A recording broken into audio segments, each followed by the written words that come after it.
แมวเหมียวแม่แมวมาอยู่กับหลวงปู่เนอะอยู่หลวงปู่เนอะหลวงปู่วันนี้ไปภารกิจ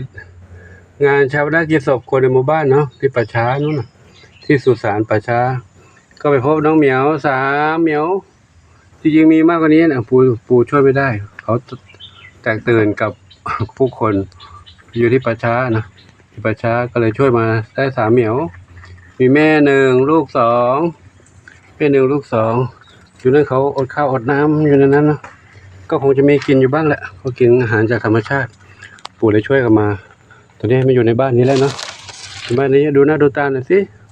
ดูหน้าดูตาหน่อยเป็นเด็กวัดแล้วก็เป็นเด็กวัดแล้วก็เหลือยังมีอีกอยู่นะจะฝากคนไว้ว่าถ้าที่เขาไปเก็บกระดูกหรือว่าไปทำอะไรตรงนั้นก็ถ้าเจอก็ช่วยจับให้หน่อยถ้ามีเหมียวเขาหิวก็คงจะมาให้คนจับได้อยู่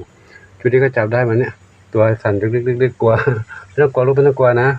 ไม่ต้องกลัวนะเมื่อกี้จับใส่กล่องมาก็เขาก็กลัวตื่นตระหนกอยู่เนาะเดี๋ยวคิดว่าสักระยะนึงคงจะอยู่กันได้เนาะก็ช่วยมาอีก3เหมียวแล้วมีสมาชิกเพิ่มอีก3เหมียวแล้วเนาะช่วยตัวนี้ขึ้นมาช่วยนี้ได้แล้วก็เอาให้มันอยู่บ้านนี้ไว้อยู่บ้านตัวนี้เนาะตรงนี้บ้านตัวนี้จริงๆเป็นบ้านของน้องเหมียวดำเล็กหางกวักตอนนี้ดำเล็กหางกวักเดี๋ยวย้ายไปอยู่มุมนู้นให้มุมนี้ให้เขาน้องๆที่มาใหม่อยู่ตรงนี้เนาะ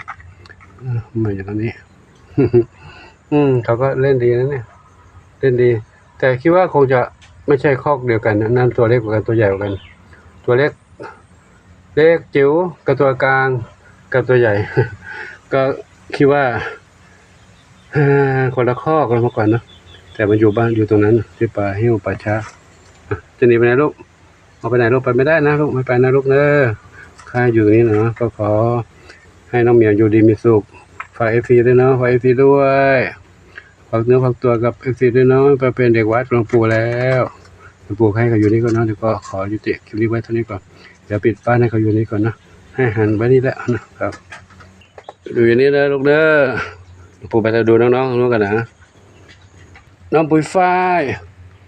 อยู่ตรงนี้นอนแต่งเนื้อแต่งตัวแต่งขนทีนี้สบายใจลูกนะเด็กน้อยอยู่นี่นะลูกเลยมีเพื่อนใหม่มาอีกแล้วเพื่อนมาใหม่ก็ต้องสลับที่อยู่กันให้น้องเล็กเก่าอยู่ตรงนี้ น้องดำเล็กหางกวักอยู่ตรงนี้นะจะได้อยู่ใกล้ๆเมียวตรงนี้ด้วยกันอยู่กับเอาบุญสมมาอยู่นี่ด้วย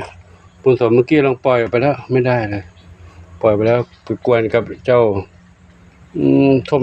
ส้มอ่อนกวนกันแล้วไปกวนกับบุญชัยด้วยนะ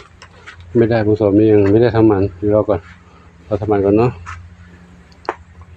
น้องเหมียวอยู่นี่กันลูกเด้อครับก็ช่วงกลางวันอยู่บ่ายแล้วยังไม่ได้ให้อาหารเย็นเดี๋ยวรอต้องเย็นค่อยให้อาหารเนาะนี่ก็จัดรูปแบบให้น้องเหมียวอยู่เข้าที่เข้าทางก่อนนะก็ขออนุโมทนาสาธุกับทุกท่าน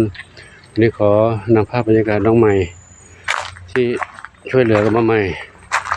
ให้ทุกท่านรับชมกันกลับอยู่กับน้องๆเด็กๆวัดในนี้กันแต่ข้างนอกก็ร้อนแล้วก็ขออนุโมทนาสาธุขอบุญกุศลทั้งหลายจงเป็นพระปัจจัยนุนำความช่วยทุกท่านพบความสุขความเจริญมีความสุขกายสุขใจสมปรารถนาทั่วกันทุกคนทุกท่านเถิด